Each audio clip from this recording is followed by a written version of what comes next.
우리 하나님의 말씀 함께 봅니다. 마태복음 28장 19절 20절. 마태복음 28장 19절 20절입니다.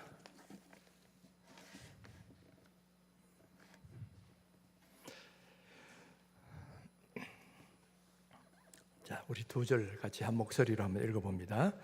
그러므로 너희는 가서 모든 민족을 제자로 삼아 아버지와 아들과 성령의 이름으로 세례를 베풀고 내가 너희에게 분부한 모든 것을 가르쳐 지키게 하라.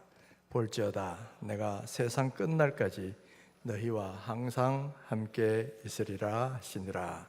아멘. 우리 잠깐 한번 기도하고 시작합시다. 하나님, 이 세례와 성찬의 의미를 함께 나누려고 할 때 성령께서 깨닫게 하여 주시고 또 실제로 성찬과 세례 속에서 그 어떤 큰 은혜를 경험할 수 있도록 붙들어 주옵소서. 예수님의 이름으로 기도합니다. 아멘. 지금 우리 교회에서는 지금 고난주간을 맞아서 특별 새벽 기도를 하고 있습니다. 근데 특별 새벽 기도의 내용이 뭐냐면은 바로 우리가 날마다 고백하는 사도신경의 내용을 한 소절씩 이렇게 쭉 살펴보고 있어요. 왜 이렇게 하느냐 하면은 우리가 매주마다 혹은 매일마다 늘 고백하는 사도신경이지만은 그것의 의미를 충분히 알지 못하고 습관적으로 할 때가 많다는 거예요. 그렇게 되면 그 사도신경의 의미를 충분히 이렇게 은혜를 내 마음속에 얻을 수가 없는 거죠. 그래서 우리가 그 의미를 잘 알고 진심으로 고백할 때에 바로 그것이 진정한 신앙 고백이 되기 때문에 우리가 이 신앙 고백에 대해서도 일일이 묵상을 하고 있는 겁니다. 그것은 사도신경만 그런 게 아니고 우리가 하는 세례와 성찬과 같은 성례도 마찬가지입니다. 지금 우리가 1년에 2번씩 성찬과 세례를 지금 하고 있는데, 근데 이걸 의미를 잘 알지 못하고 그냥 습관적으로 참석할 때가 많이 있다는 거예요. 그래서 오늘은 우리가 성찬식을 앞서서 바로 세례와 성찬의 의미가 뭐고 왜 그것을 행하는지, 그것을 통해서 주시는 하나님의 은혜가 어떤 것인지를 잘 살펴보고 우리가 성찬식에 참석하기를 원합니다. 여러분, 우리가 세례와 성찬을 합쳐서 성례라 그래요. 세크라멘트. 근데 성례가 뭐냐? 여러분, 성례라는 게 뭔지 아셔야 됩니다. 성례라는 것은 눈에 보이는 표지를 통해서 보이지 않는 하나님의 은혜를 전달하는 거룩한 예식을 성례다, 이렇게 말을 해요. 다시 한번 말을 해봅니다. 성례란 무엇이다? 눈에 보이는 표를 통해서 보이지 않는 하나님의 은혜를 전달하는 거룩한 예식이다. 이게 바로 성례다, 이렇게 말합니다. 그런데 여기서 핵심이 뭐냐면 하나님의 은혜를 전달하는 통로라는 거죠. 이 칼빈이나 루터 같은 종교개혁자들이 이 하나님이 우리에게 은혜를 주시는 통로가 세 가지가 있다고 봤어요. 하나님이 우리에게 주신 은혜를 주시는 통로, 첫 번째가 말씀, 두 번째가 기도, 그리고 세 번째가 성례라는 겁니다. 자, 여러분 다시 한번 해보십시다. 하나님이 우리에게 은혜를 주신 통로 세 가지. 첫째, 말씀, 기도, 성례라는 거예요. 우리가 말씀과 기도가 하나님이 은혜를 주신 통로라는 것은 누구나 쉽게 이해를 해요. 그런데 성례가 하나님의 은혜를 주시는 통로다, 이거는 그렇게 썩 딱 이해가 안 될 수가 있어요. 왜 이 성례가 하나님이 은혜를 주시는 통로인가? 이 성례는 근본적으로 뭐와 관계있냐면은 말씀과 연결되어 있습니다. 그런데 우리가 보통 이렇게 말씀을 들리는 복음이다, 그렇게 말을 하죠. 오늘 제가 설교를 하면 여러분 설교를 듣잖아요. 그래, 들리는 복음이 말씀이라 그러면 보이는 복음을 성례라 그래요. 눈에 보이는 복음, 그게 바로 성례다라는 겁니다. 그러니까 성례라는 건 눈에 보이는 어떤 의식을 통해서 그 속에 담겨진 은혜가 우리에게 전달되는 그런 것이라는 거죠. 그래서 성례는 외적으로 나타나는 어떤 의식이지만은 사실은 그 속에 담겨진 영적인 의미를 오늘 우리에게 전달되기 때문에 은혜에 전달되는 통로다, 그렇게 말을 합니다. 그런데 예수님께서 직접 제정하신 성례는 두 가지가 있어요. 바로 세례와 성찬이라는 겁니다. 캐톨릭에 가면 세례와 성찬 외에도 5가지가 더 있어요. 고해성사, 병자성사, 성직서품, 혼배성사, 이런 견진성사, 이런 5가지가 더 있는데 우리 개신교에서는 그 5가지는 이 성례라고 인정하지 않습니다. 그것이 중요하지 않다는 말은 아니에요. 그것들도 예를 들면 혼인 얼마나 중요합니까? 또 직분을 받는 거, 그것도 중요한 거예요. 아픈 사람을 위해서 기도하는 것도 중요하고요. 또 그 다음에 죄를 회개하는 것도 중요합니다. 그러나 그것을 성례라고 부르지는 않아요. 성례라는 것은 의식적으로 하는 건데 이것은 예수님이 딱 2가지만 정하셨다는 거예요. 실제로 성경에 딱 예수님 명령하신 건 딱 2가지예요. 그래서 우리는 이 세례와 성찬만을 성례로 지키고 있다라는 겁니다. 그러면 예수님은 왜 이런 성례를 제정하셨을까? 성례의 의미가 무엇인가 하는 거예요. 첫째는 복음을 눈으로 보여준다는 거예요. 아까 전에 성례는 눈으로 보는 복음이다 그랬잖아요. 복음의 메시지를 눈으로, 이 시각적으로 보여주는 겁니다. 예를 들면 물로 세례를 주는 거, 이건 시각적으로 뭘 보여줍니까? 우리는 죄 씻음 받았다라는 그 메시지를 그 시각적으로 보여주는 거예요. 그 다음에 떡과 포도주를 가지고 먹고 마시는 그것을 통해서 뭘 말하는 겁니까? 우리를 위해서 흘리신 피와 찢기신 살, 그 고난을 이 예식을 통해서 은혜를 눈으로 보여주는 거예요. 그래서 이 성례는 그 성례 속에 들어있는 복음의 은혜를 이 예식을 통해서 우리가 보고 체험하는 것이 바로 성례다는 거예요. 그 다음에 2번째는 이 성례는 믿음을 더욱더 확증해 준다라는 겁니다. 우리 믿음이란 것은 좋을 때도 있고 나쁠 때도 있어요. 옛날에 뜨거웠을 때는 막 믿음이 좋았다가도 그 다음에 좀 안 좋은 일 있고 이러면 믿음이 막 가라앉죠. 그러면 내가 구원받았는가 이거부터 의심할 때가 있어요. 바로 그럴 때에 주님은 성례를 통해 말씀하십니다. 너는 내 것이고 너는 구원받은 하나님의 백성이야 라는 것을 성례를 통해 다시 한번 확인해 줍니다. 성례는 없던 믿음을 만들어내는 것은 아니에요. 그러나 우리 안에 있는 믿음을 다시 한번 확정시키고 강화시키는 그런 역할을 한다라는 겁니다. 또 뿐만 아니라 3번째 의미가 있는데 성례는 공동체를 하나로 묶어주는 역할을 해요.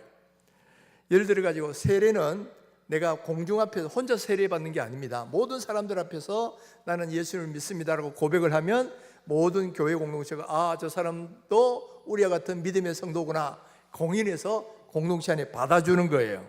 그러니까 공동체와 연결돼 있죠. 또 성찬과 세례도 마찬가지예요. 성찬과 세례는 같은 빵을 갖고 떼는 겁니다. 요즘은 사람들이 많아가지고 그냥 미리 잘라가 나오지만은 원래 이 제자들이 모였을 때는 하나의 큰 빵을 가지고 떼가지고 나눠준 거야. 그러니까 우리는 한 몸인데 바로 예수님의 몸을 우리가 이렇게 나누어 먹는다, 그런 의미가 있어요. 그래서 성찬을 통해서 뭘 확인하느냐면은 우리는 한 몸이다, 그리스도의 몸이다라는 것을 다시 확인하는 그런 의미가 바로 성찬에도 들어있고 세례식에 들어있다는 거예요. 그래서 성례는 교회를 하나로 묶어주는 그런 역할을 한다라는 겁니다.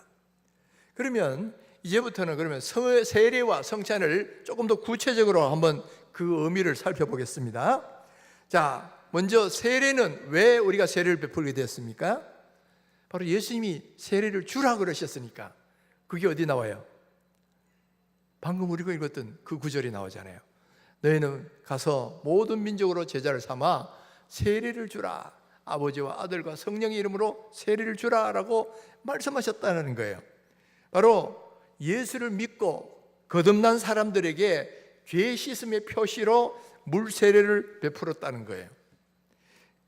이 세례가 중요한 이유는 뭐냐면은 어떤 우리 믿음 생활을 시작하는 데 중요한 어떤 시작점을 알리는 표시가 된다는 겁니다.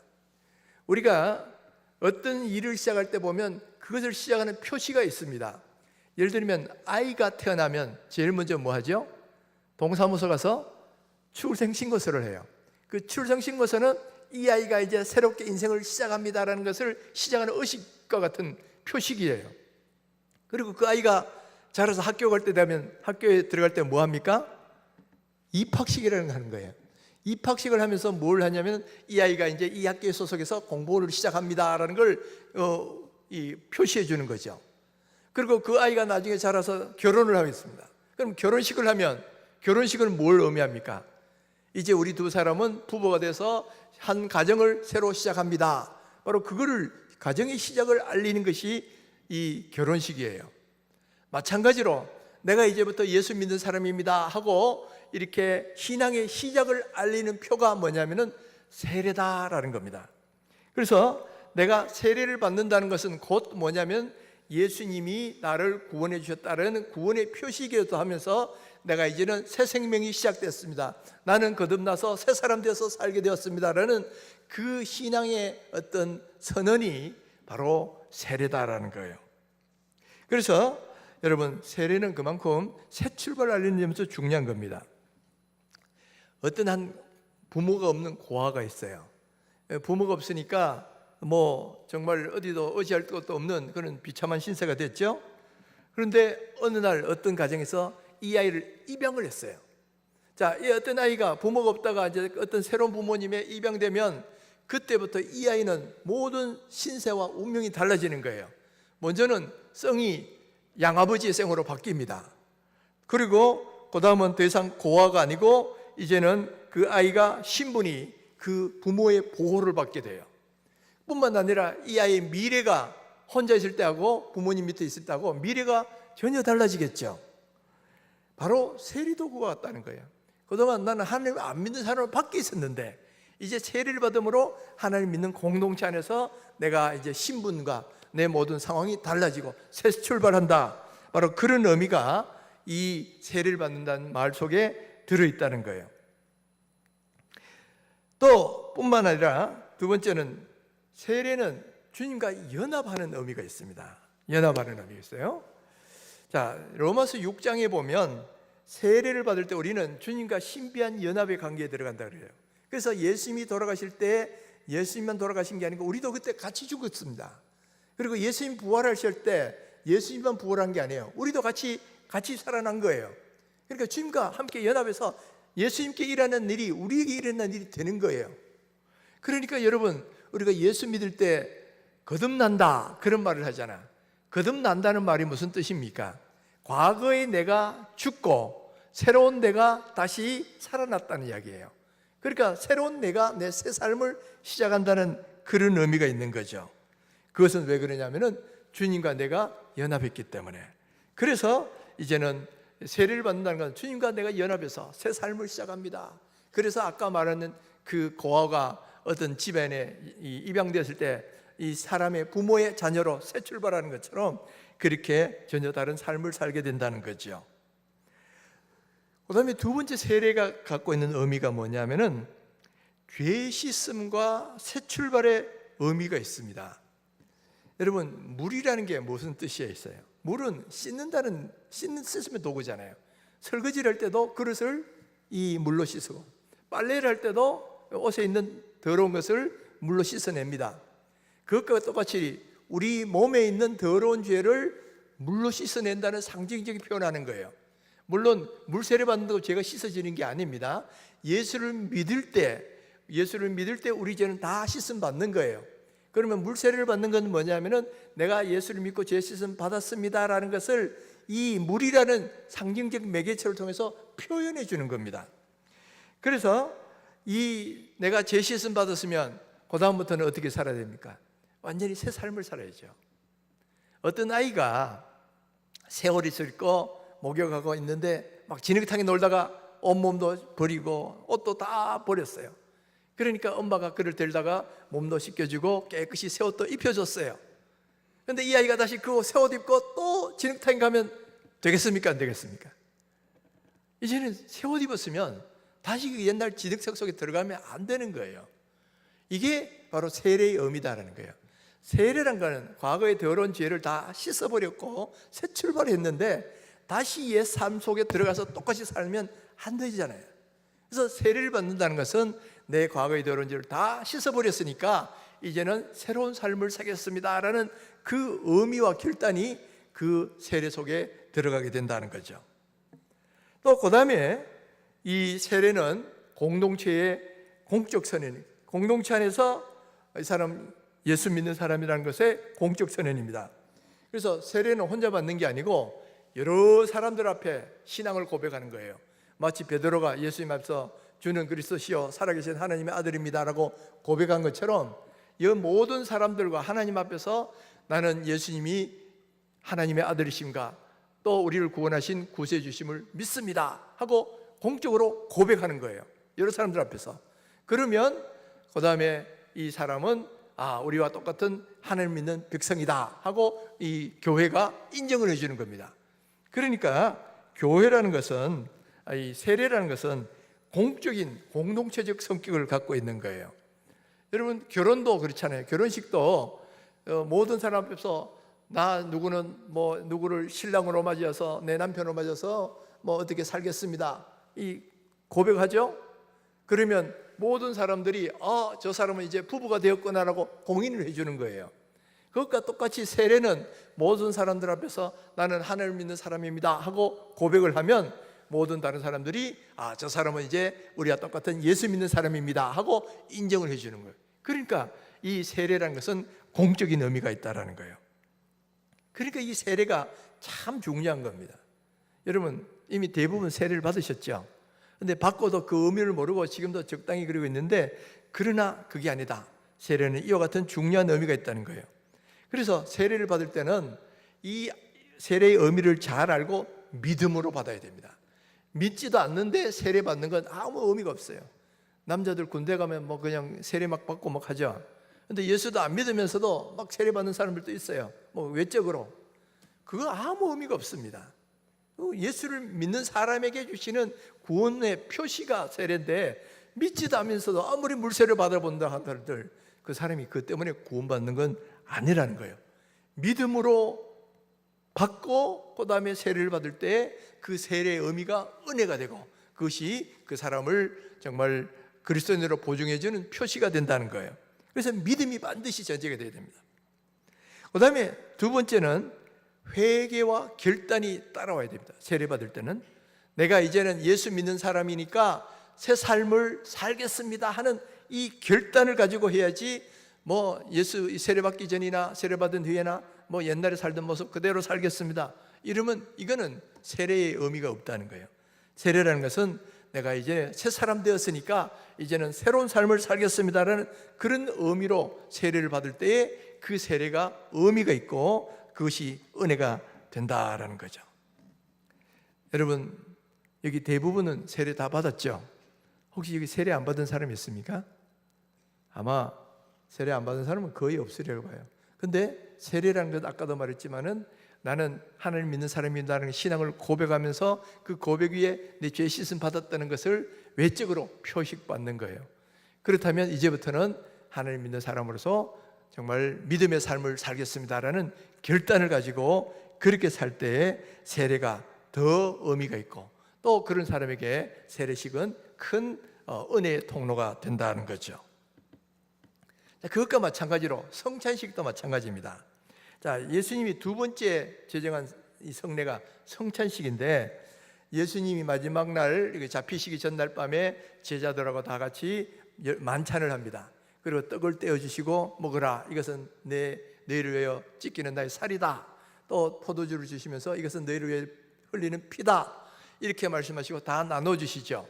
그 다음에 뭐라고 말씀하시냐면 이것을 행하여 나를 기념하라 그러셔요. 이게 예수님이 분명히 이것을 행해서 나를 기념하라고 명령이 주어져 있습니다. 그래서 우리가 예수님의 명령대로 성찬식을 거행하는 거예요. 근데 이 성찬식에는 이 일종의 우리에게 이걸 통해서도 주시는 은혜가 있습니다. 이 십자가에 달리신 그 의미가 성찬식을 통해서 보이는 말씀을 통해서 우리에게 은혜로 다가온다는 거예요. 그러니까 성찬식이 우리에게 주시는 영적인 은혜의 식탁이다, 이렇게 보시면 돼요. 근데 그러면 성찬은 어떤 의미가 있느냐? 첫째는 예수님의 십자가를 기억하게 합니다. 예수님께서도 이것을 행하여 나를 기념하라 그랬잖아요. 우리는 사람은 망각의 동물이라고, 한때 좋았다가도 나중에 시간 지나면 기억이 흐릿해지고 은혜의 감격도 사라지고 그런 경우가 너무너무 많아요. 은혜도 잊어버리고 십자가도 잊어버리고 막 그렇게 살 때가 있단 말이에요. 그럴 때 다시 한번 예수님의 은혜를 되새김시켜주는 그 장치가 바로 성찬입니다. 그러니까 성찬은, 그것도 세례는 일생에 단 한 번이지만 성찬은 반복적이죠. 그래서 잊어버리려고 할 때마다 다시 생각나게 해주는 거예요. 그래서 다시금 십자가의 은혜를 경험할 수 있도록 해주는 겁니다. 그래서 성찬은 뭐냐? 한마디로 말하면 십자가의 은혜를 잊지 않도록 기억하게 해주는 하나님의 장치다. 그러면 잊지 않도록만 해주느냐 하면 그게 아니에요. 두 번째는 현재도 그 은혜를 계속적으로 누리게 만들어줍니다. 단순히 과거의 기억만을 되새겨 주는 게 아니고 그 기억을 현재에 되살려서 그 의미를 생각하고 성찬에 대하면 그 현재에 성찬을 하면서 은혜를 받는다는 거예요. 바로 그 속에 들어있는 의미가 뭐예요? 나를 위해 살을 찢기시고 피를 흘리신 그 은혜가 있으니까 그걸 먹고 마실 때마다 그 은혜에 다시 들어갈 수 있는 거죠. 그래서 현재도 이 은혜를 받는 통로고, 아까 성찬은 뭐라 그랬어요? 보이는 복음이다 그랬잖아요. 이 육신의 경험을 통해서 그 복음을 내가 듣게 되고 은혜를 받게 되는 거죠. 또 세 번째는 이것도 마찬가지로 공동체와 연합을 이루는 겁니다. 그래서 떡을 뗄 때에 우리는 한 몸인 걸 이렇게 경험하게 만들어져요. 그래서 우리가 오늘날은 사람이 많다 보니까 막 미리 다 쪼개갖고 오지만은 원래는 커다란 빵이 있으면 하나씩 찢어줍니다. 찢어주면서 나눠 먹는데, 이건 뭐냐면 우리는 한 몸이다, 그리스도의 몸이다라는 것을 이 떡을 나눔으로써 그걸 같이 이렇게 다시 한번 되새김질하는 거죠. 그래서 성찬은 우리가 떡을 뗄 때마다 우리는 믿음의 형제입니다라는 걸 다시 한번 확인하는 거예요. 그래서 꼭 이렇게 여러 어떤 기독교 단체들이 모일 때마다 공동체성을 확보할 때 뭐 하냐면 성례식을 거행합니다. 성찬을 해요. 노회로 가면 각 교회마다 모여서 먼저 성찬식을 다 합니다. 혹은 또 각 교단별로 연합 행사를 하면 이 교단별로 모여서 성찬식을 같이 해요. 그러면서 우리는 비록 교단이 다르고 약간 교리가 달라도 같은 믿음의 형제입니다 라는 걸 확인하는 거죠. 그래서 성찬은 우리가 공동체성을 확인하는 데도 굉장히 중요하다는 겁니다. 그만큼 중요한 만큼 우리가 성찬을 대할 때도 주의해야 되는 몇 가지가 있어요. 첫째는 자신을 살피고 먹어야 된다 그랬습니다. 자신을 잘 살펴야 돼요. 우리 조금 이따가 성찬식을 할 텐데 여러분 자신을 잘 살펴야 되고요, 그 다음에 내가 얼마나 큰 죄인인지를 돌아보고 죄를 회개하는 시간이 필요합니다. 그리고 세 번째는 믿음으로 참여하면서 내가 이제는 주님을 위해 살겠습니다라는 결단이 그 속에서 따라와야 된다는 거예요. 그렇지 않고 기계적으로 하거나 습관적으로 하고 이러면 여러분 성찬은 은혜의 통로가 되는 게 아니고 자칫하면 자기를 해치는 도구가 될 수 있어요. 고린도전서에 보면 이 고린도 교회가 선창식을 함부로 막 해가지고 어떤 사람은 먼저 와서 먹고 어떤 사람은 뒤에 와서 먹고 부자는 많이 먹고 이 노예들은 뒤에 와가지고 먹을 것도 없고 막 그런 일이 벌어지니까 어떻게 되냐, 이렇게 자기를 돌아보지 않고 먹고 마시는 자는 자기의 죄를 먹고 마시는 것이니라, 그렇게 말씀합니다. 죄를 먹고 마시는 거예요. 예수님의 피와 살에 죄를 범하는 것이다 그랬어요. 그래가지고 어떻게 되냐면 그 고린도 교회 가운데는 병든 사람도 많이 생겼어요. 심지어 일찍 죽는 사람도 나왔습니다. 이 성찬식을 함부로 잘못 대해가지고. 그리고 여러분 이거 경고의 말씀인 줄 알아야 돼요. 잘하면 큰 은혜가 되지만은 함부로 했다가는 오히려 질병이 들고 또 심지어 일찍 죽게 되는 사람조차도 나왔다는 이야기예요.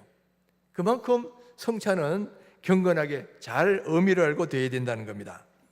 그래서 여러분 좀 이따가 여러분 성찬할 때 여러분 자신을 돌아보고 죄를 회개하면서 내가 주를 위해 살겠습니다라는 그런 결단을 가지고 성찬을 참석해야지, 적당히 그냥 기계적으로 막 이렇게 하다가는 여러분 자칫하면 그런 해를 당할 수도 있다는 사실, 여러분 그걸 명심하시고 은혜 가운데 들어서길 바랍니다.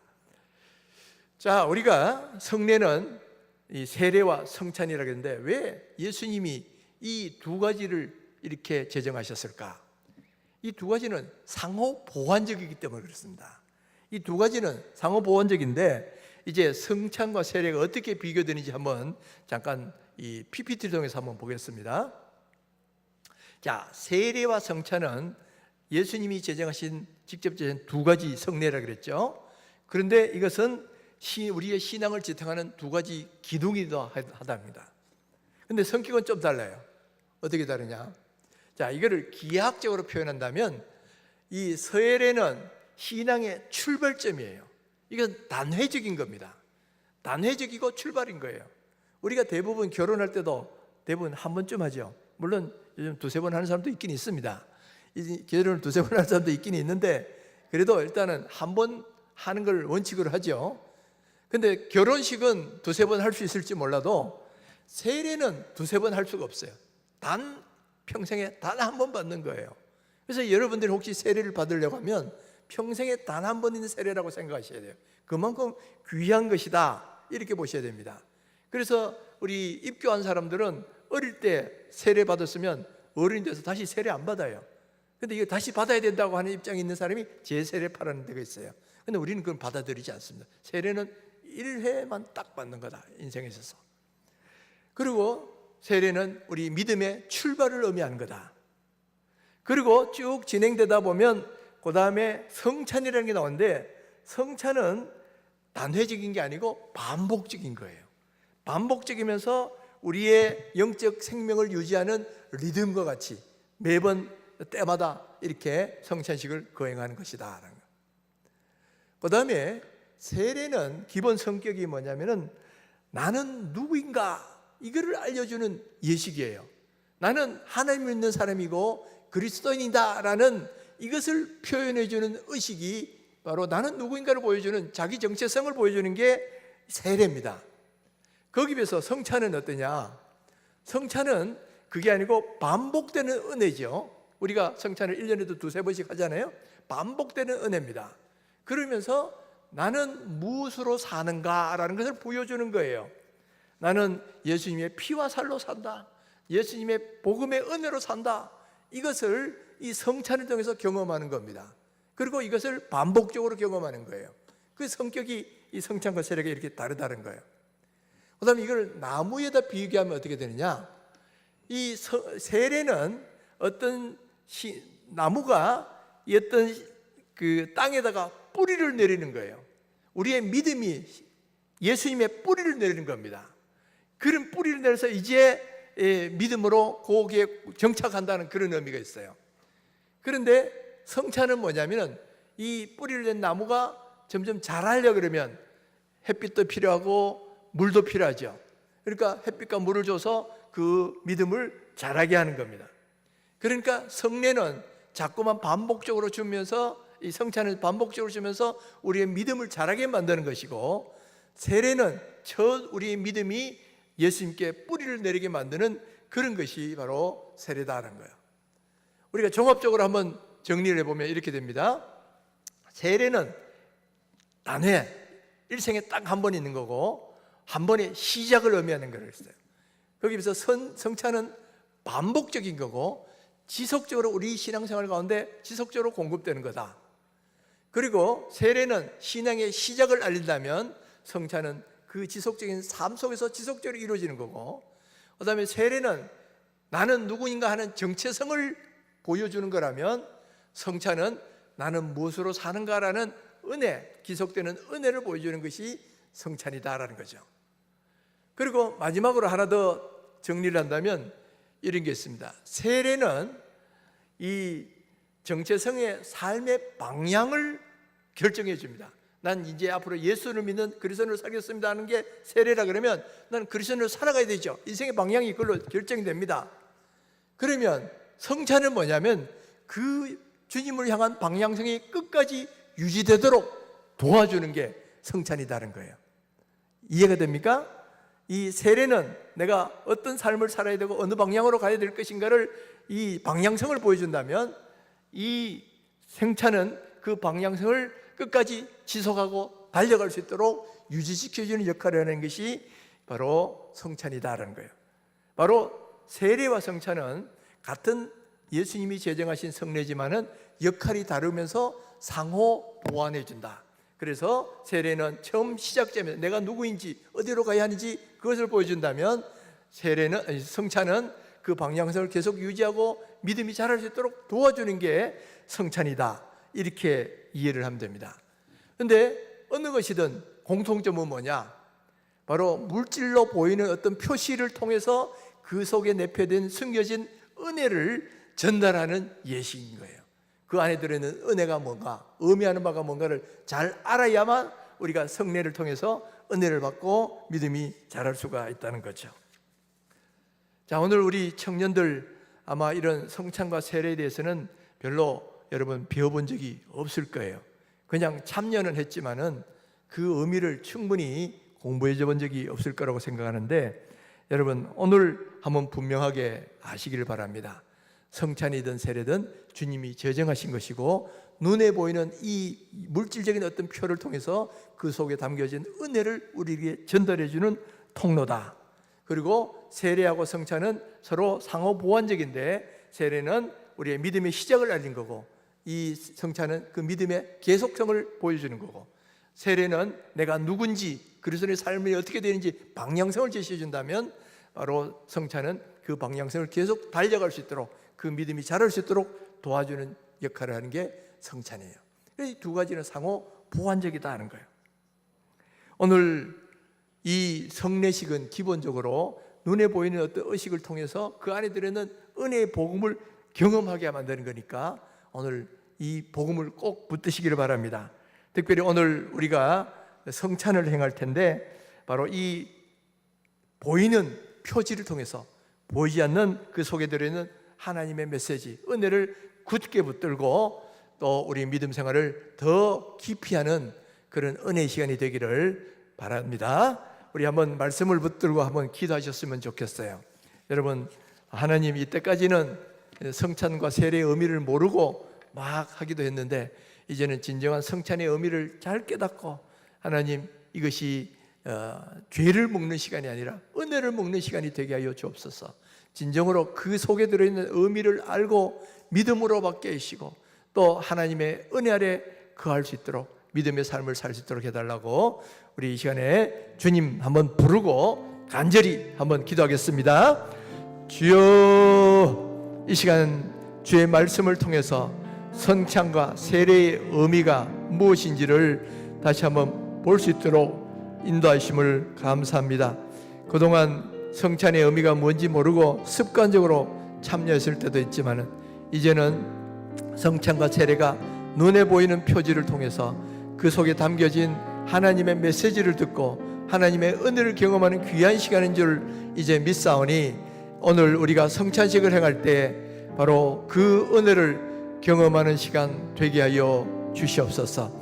하나님 아버지, 우리를 위하여 피 흘리시고 찢기신 주님의 십자가의 은혜를 이 성찬을 통해서 다시 한번 경험하고 믿음의 속에 굳게 서고 내 믿음이 더욱더 믿음 안에서 세워지는 그런 은혜의 역사가 있게 하여 주옵소서. 하나님 아버지, 우리가 그동안 수많은 성례식을 했지만은 그 의미도 제대로 모르고 그냥 적당히 의식적으로 참여할 때가 많았음을 고백합니다. 오늘 주의 말씀을 통해서 주께서 제정하신 두 가지 성례, 세례와 성찬은 그 보이는 어떤 걸 통해서 보이지 않는 하나님의 은혜의 말씀을 전해주신 거고, 또 그러기에 은혜를 받는 통로라고 했는데, 오늘 저희들이 성찬식을 행할 때 그 의미를 잘 알고 하나님 주신 그 은혜를 경험하는 시간 되게 없어서, 예수님이 나를 위해 피를 흘리시고 살을 찢기셨다면 하나님, 나도 이제 그 은혜를 경험하면서 나도 주님께 감사하는 삶, 주를 위해 살고자 하는 열망으로 받게 하여 주옵소서.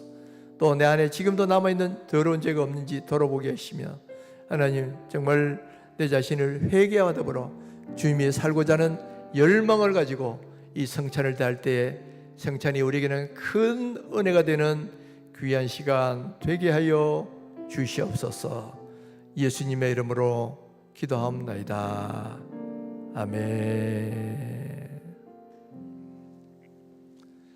자, 이제부터는 주님께서 제정하신 성찬식을 거행하겠습니다. 우리 다 같이 찬송가 144장 우리